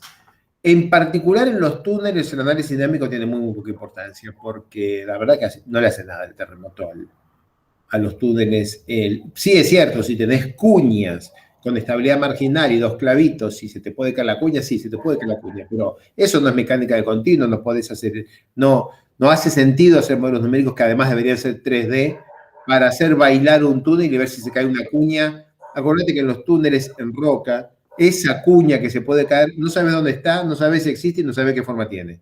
Entonces vas a dibujar una en tu malla y se va a caer o no, y tendrías que probar con 1000 cuñas, cuando en la realidad es que hay un terremoto, si hay un lugar seguro para estar el día del terremoto, dentro del túnel. Porque lo que a vos no te gusta son las ondas Rayleigh rompiéndote todo en superficie. Está dentro del túnel, estás bien. O sea que no, en túneles en particular, aunque es cierto que hay algo de ingeniería sísmica subterránea, en mi experiencia a mí me tocó diseñar túneles ahí en Santiago de Chile. No pasaba absolutamente nada. ¿Qué cosas sí pasan? Que tenés el sismo longitudinal y en las juntas te empieza a aplaudir el tubo, te aplauden las juntas, pero otra vez, sí, es spalling, o sea, te puede dar un poco de estallido en alguna junta, pero no tenés... La presa esta se cae toda la presa. El puerto se va al río, o sea, son cosas de otra magnitud, un poco de fisuración o de estallido. O sea, yo no esperaría, ni creo que haya pasado nunca, que un terremoto derrumbe un túnel. Quizás sí, pero yo nunca lo vi. Perfecto, Alejo, se entendió. Muchas gracias. Gracias a todos ustedes. Las presas de relaves como problema son el tema interesante para discutir los problemas en los que el suelo ablanda fuertemente por deformación. No es que sea necesario hablar de presas de relaves, pero son el ejemplo paradigmático de los problemas en los que el suelo se ablanda fuertemente por deformación y por eso lo elegimos como un capítulo como es del curso. Bien. Entonces ahora voy a hablar de clase de repaso. 5 segundos, acuérdense que estoy grabando para la posteridad y esta es la clase de repaso de presas de relaves, con los conceptos básicos de presas de relaves para la especialización en Ingeniería Geotécnica, Universidad de Buenos Aires. ¿Qué son los relaves? Los relaves son harina de roca. Tomamos un macizo rocoso que tiene un cierto grado, una ley mineral, tomamos el cuerpo de roca que tiene ese mineral y lo molemos hasta tamaño entre arena y arcilla. Muy finamente, le hacemos procesos químicos, extraemos el mineral. Lo que nos queda es harina, tamaño limo o arcilla, harina de roca, que tiene todo el contenido mineral de la roca madre y está muy finamente dividido y, por supuesto, sin ningún transporte, sin ninguna erosión. Las partículas no están redondeadas porque no fueron transportadas, salieron de un molino. Así que no es un material natural, no es un suelo. Y esos relaves se depositan en presas de relaves. Acá hay una foto de una presa de relaves en el medio de una llanura, o sea, tiene muro o tiene presa, digamos, en todo el perímetro. Y se deposita generando un enorme terraplén, y como el material se va arrojando desde los bordes, básicamente con agua, se va depositando en forma de capitas, y acá hay un corte de algo sacado con la pala de punta, sale algo como esto que se ve acá. O sea que tenemos un material que puede llegar a tener una altísima anisotropía mecánica e hidráulica, porque algunas de estas capitas pueden ser de material mucho más fino que otras en función de, por ejemplo, si cuando lo arrojaste ya estaba sumergido, o si cuando lo arrojaste al material cayó sobre una playa seca y corrió. Eso se ve mejor en esta foto.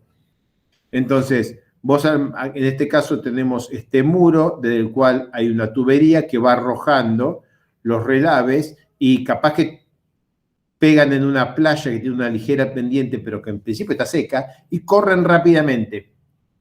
La fracción más arenosa queda cerca del muro, la intermedia más lejos, y la más fina, la arcilla, queda muy lejos de la propia pared de la presa de relaves, pero a veces no, a veces vos acá ya lo tenés sumergido y vas arrojando el material, entonces el material no corre por la playa arrastrado por el agua, sino que queda ahí. Y entonces cerca de la presa te quedan algunas capas de materiales muy, muy blandos. Después de que arrojaste este material, quizás lo arrojaste durante, digamos, 2 semanas, y cambias la operación y te vas a otra presa y dejas a esta descansar para que evapore agua, consolide relaves, se deseque, puede llegar a formar una playa seca, y en función de cómo operes la presa, si vos le pones 20 metros de relaves todos blanditos, o si vas poniendo pequeñas capas y esperás a que el sol las seque mucho, podés tener estructuras desde bastante competentes a extremadamente vulnerables. En sí mismo, los relaves, como material geotécnico, son una harina.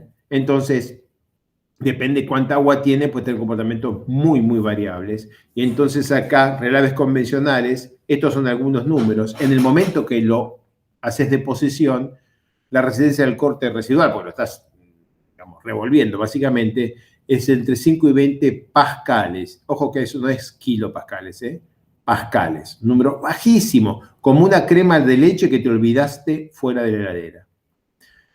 Luego que se produce la segregación y que más cerca tuyo se depositó la arena, más lejos el limo y más lejos la pulpa, podés encontrar 100 pascales. Y eso es como una mermelada, todavía muy, muy blando.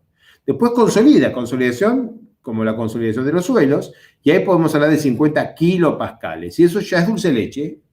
5 es dulce de leche blando, como el que usas en un panqueque. 50 es un dulce de leche de repostería que está dentro de la heladera, digámoslo. Es muy difícil clavarle un tenedor a este dulce de leche. Y todos estos son relaves, el mismo relave, solamente que le vas quitando agua, ¿no? Y después se va desecando, voy para atrás, y una vez que se desecó así, podés andar con la camioneta por encima. Podés caminar acá arriba con un vehículo.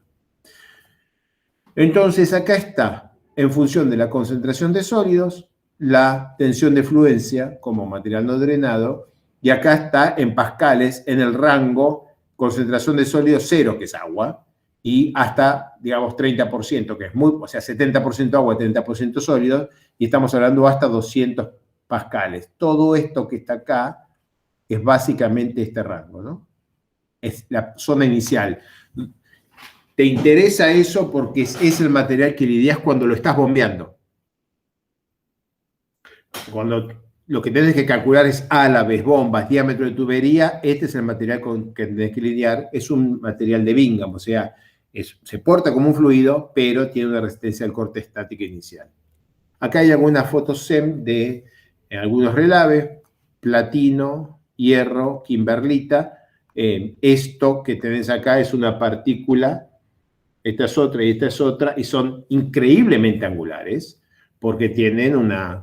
Está recién triturada y ahí quedó, no fue transportada por nadie, entonces tenemos el material así increíblemente angular. Pueden formar estructuras más interesantes, pero en principio asuman que es harina, y ya. Bien, acá hay una filmina que muestra para diferentes tipos de relaves, carbón, níquel, diferentes tipos de relaves, todos un patrón similar, que es esta curva creciente, que es la misma, voy para atrás y para atrás, esta curva, pero esta depende de la concentración de sólidos, claro, pero no para todos los relaves es igual. Entonces tenemos algunos en los que pica y empieza a tomar una resistencia al corte un poquito más significativa, con muy poca concentración de sólidos, en este caso, por ejemplo, este color indica que estamos hablando de carbón, y otros que tienen que tener una concentración de sólidos muy alta para empezar a tomar una cierta resistencia al corte. Como es, este ejemplo es de un relleno de pasta de relaves, o sea, es un material retrabajado.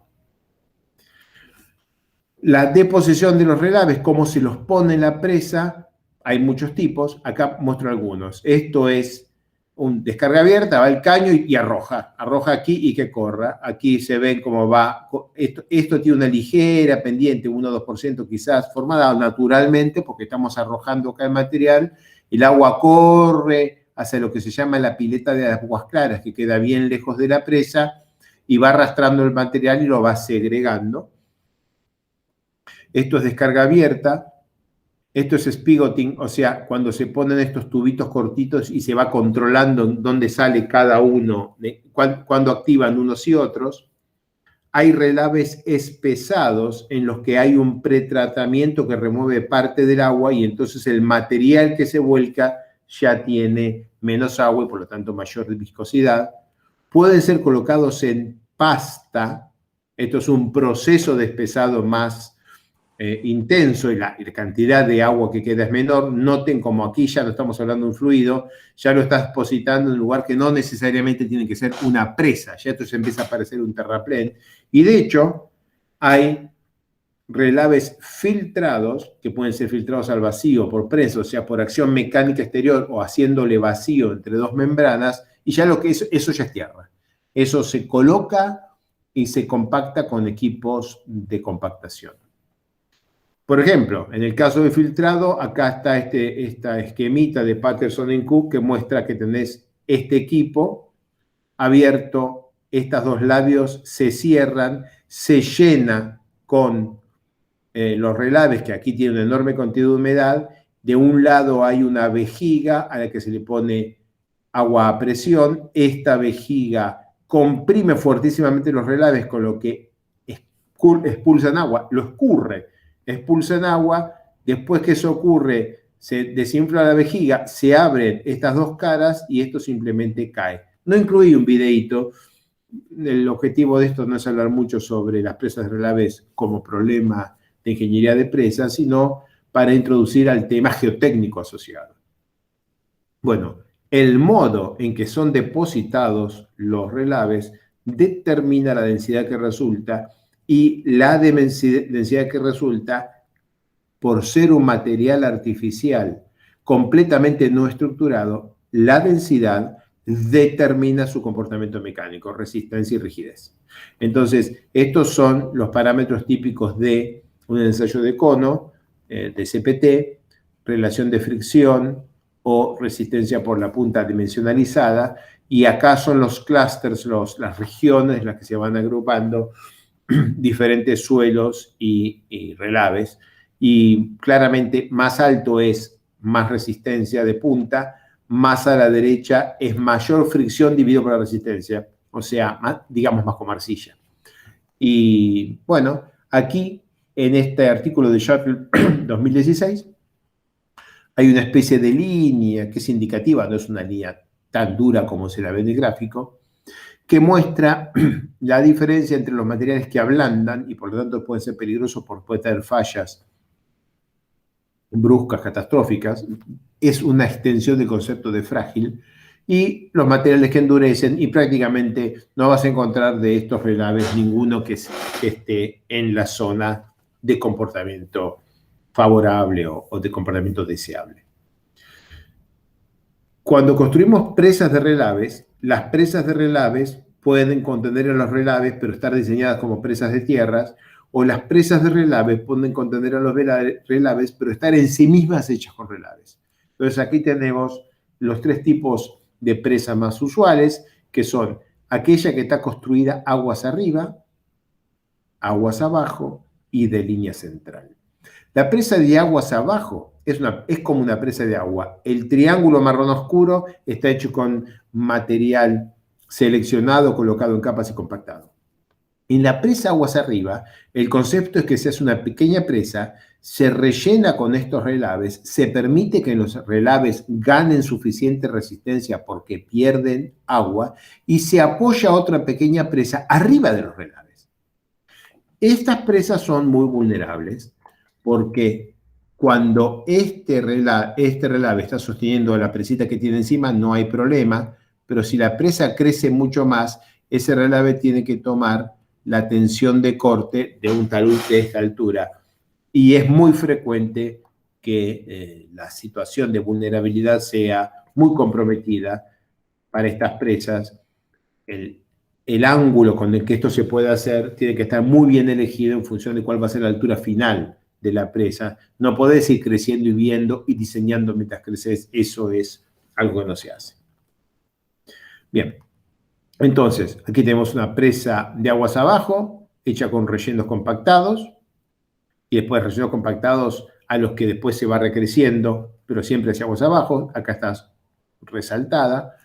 O una presa cicloneada, en la que la cara de aguas abajo no está hecha con material compactado, sino con relaves, pero los propios relaves se separa, con un ciclón se separa la parte fina que se almacena y la parte gruesa, que es arena que se reja acá, con pendientes muy tendidas, quizás una en 5 o algo así, y van los bulldozers subiendo y bajando este talud, rodando y pisando y compactando, con lo que te queda una presa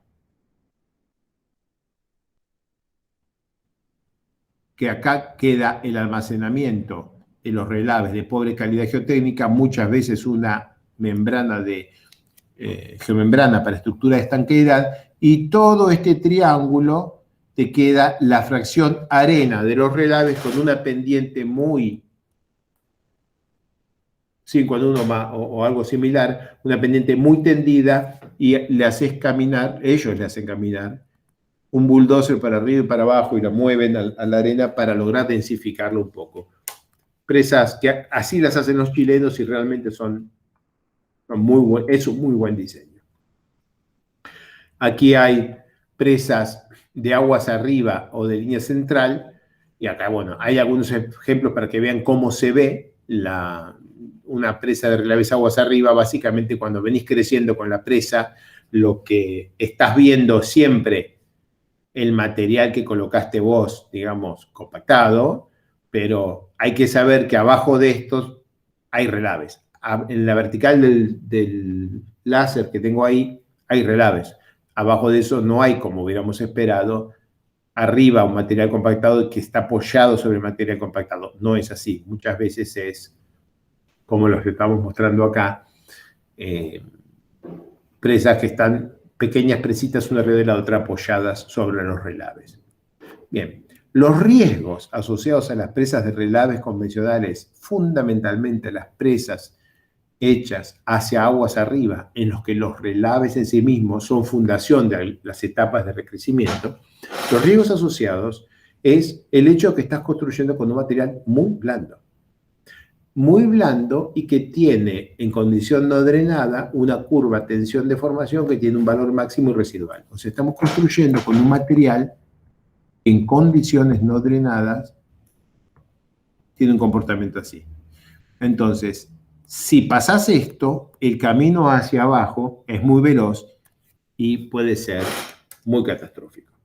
Entonces, los relaves convencionales son materiales muy blandos, que reducen su volumen cuando se los distorsiona, o sea, contraen. En condiciones no drenadas, o sea, si eso ocurre rápidamente, por ser materiales finos y saturados, el comportamiento puede ser no drenado, aún para velocidades de deformación no tan altas, igual son no drenados.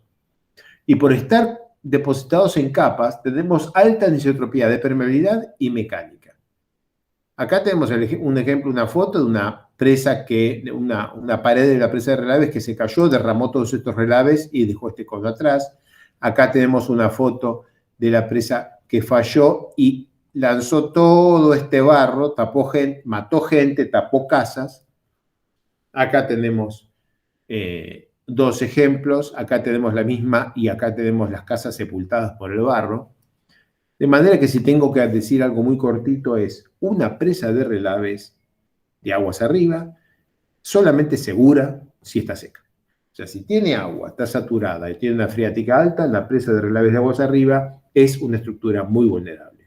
Y eso es porque los relaves reducen su volumen y pueden tener comportamiento no drenado y tienen anisotropía, tienen una resistencia residual reducida y por lo tanto tienen riesgo de licuación estática y ese es el objetivo de las próximas clases o 2 clases, el análisis del riesgo de licuación estática de presas de relaves. Los relaves son difíciles de drenar si el sistema de drenaje de la presa no se planificó desde el diseño inicial. O sea, cuando tenés una presa de relave ya construida, si esa presa tiene agua muy alta, si tiene presiones de poros altas, es muy difícil drenarla, es muy difícil sacarle el agua a una de estas presas. Entonces, una presa de relaves aguas arriba puede fallar de manera repentina sin previo aviso. La próxima filmina va a mostrar el momento de la falla de la presa Correo de Feijão en Brumadinho, que ocurrió en 2019. Esa presa al momento que falló, llevaba años quieta, años en las que no pasaba nada, le estaban haciendo cálculos y le estaban haciendo perforaciones y cosas para estudiar la presa, y había una cámara de seguridad que miraba la presa 24 horas por día, todos los días, como una medida de seguridad. Y ahí estaba la cámara mirando la misma presa a lo largo de horas y horas, días y días, años y años, y aquí va la filmina. Entonces, después de año quieta, en un instante, en solo 50 segundos, la presa falló como lo están viendo en este momento, se vino completa, generando una ola de barro muy blando, que se portó como un líquido, se movió kilómetros hacia aguas abajo, tapó el casino, que es el lugar donde almuerzan los operarios de la mina, mató un montón de gente, sepultó un montón de gente e hizo un daño ambiental enorme. Esta presa falló desde quieta durante 5 años, falló como lo acaban de ver en 50 segundos, una tarde cualquiera en el mes de enero del 2019. ¿Por qué puede pasar? Bueno, vamos a hablar de esto en las próximas 2 clases y vamos a aplicar geomecánica computacional a este problema en las 2 clases. Esta es la clase de repaso, así que esa frase quiero que la entiendan en el marco de la materia Geotecnia Numérica 2, que es parte de la carrera de especialización. Bien, la evolución esperada en el diseño de presas de relaves aguas arriba es básicamente la que se muestra aquí. Esto es una filmina producida por Adrián Meintjes de Sudáfrica en el 2019. Fue hacia el final de los años 70, cuando fallaron un montón de presas de relaves, que se decidió que había que usar drenes para controlar de una manera, para hacer ingeniería nosotros y que no pase lo que sea que quiera con el agua que hay en el cuerpo de la presa. Fue al final de los años 90 que se comprendió que también el agua superficial era crítica, que no alcanzaba con que no tuviéramos alta presión de poros en el cuerpo de la presa, también había que controlar el agua superficial, y es la esperanza de que en estos años se ponga un fortísimo foco en la geotecnia, en los aspectos fundamentales. Es aquí donde vamos a usar mecánica de suelos de estado crítico a fondo para tratar de predecir o de analizar el comportamiento de estos materiales que tienen ablandamiento, digamos, poder analizar sus riesgos de una manera más o menos cuantitativa. Entonces, aquí tienen, por ejemplo, un esquema de una estructura de drenaje en una presa de relaves. Esto es una presa de relaves aguas arriba con todas sus capitas y su presa de partida. Y el detallecito que va acá chiquitito pasa a ser importantísimo porque hay que diseñarlo bien para que siga capturando agua y reduciendo el nivel freático dentro de la presa como es a lo largo de toda la vida útil de la obra. Repetimos para cerrar el concepto: una presa de relaves es una presa de relaves segura es una presa seca. Aquí tenemos el funcionamiento a medida que vas construyendo una presa de relaves, cómo funciona cuando tiene un sistema de drenes internos. Miren el color verde de la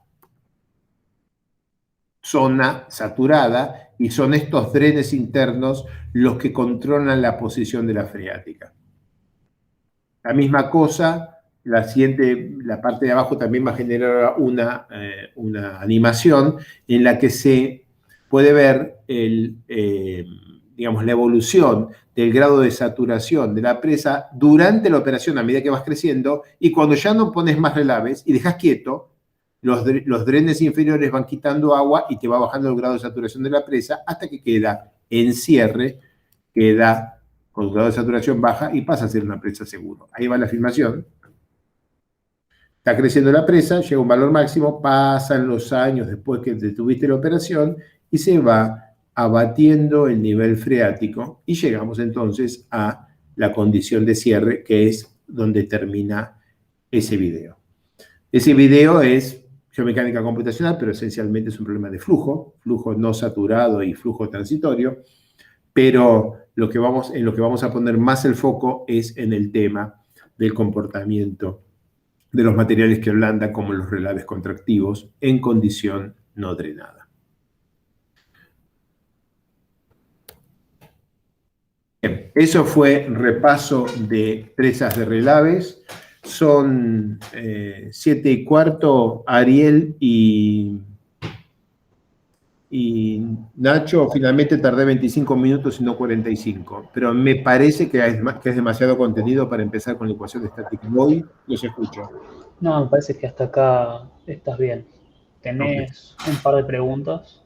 Sí. Harold, voy a necesitar algo de contexto para la tuya, porque dice que la mayoría de metodologías son para arenas limpias. ¿Hasta qué punto son válidas para relaves con alto contenido de finos? Pero honestamente no tengo contexto. No sé bien a qué va. Las metodologías de deposición. Y hay que ciclonear. Es válido el contexto. Imagínate que acabo de hacer una presentación de 15 o 20 minutos que va a estar recortada como clase de repaso para que la gente que curse esta especialización, y no todos cursan Geotecnia Numérica 2 porque es optativa, tengan una idea de a dónde van los tiros, digamos. Todo lo que sigue y que está acá, esto ya no es repaso, esto es esta asignatura, y ahí vamos a poder hablar un poco más de cómo se lo caracteriza, pero ni la clase ni el curso pretenden ser sobre ingeniería de presas relaves. Es ¿qué hacemos los geotécnicos para simular estos comportamientos? ¿Cómo construye la presa? Depende de miles de cosas de ingeniero minero, cosas de, digamos, ingeniería de presas.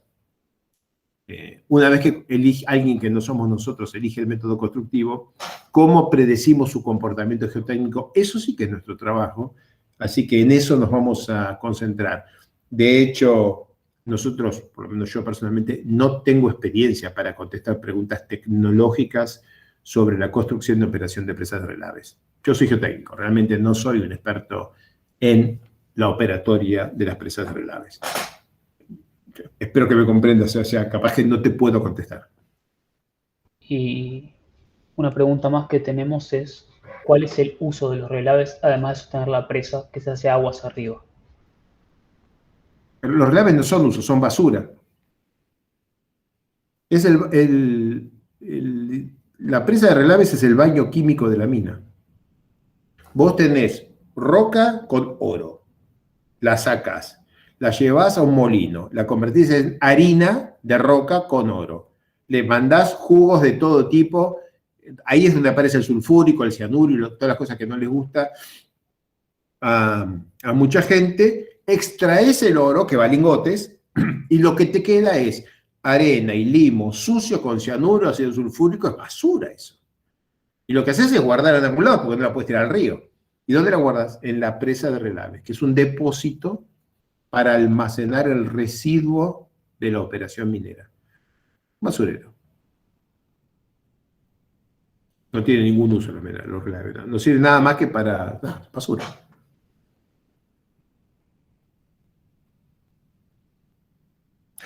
Podríamos hacer un montón de política al respecto y decir que se puede hacer que los relaves sean un poquito mejor y que hasta crecer alguna plantita encima.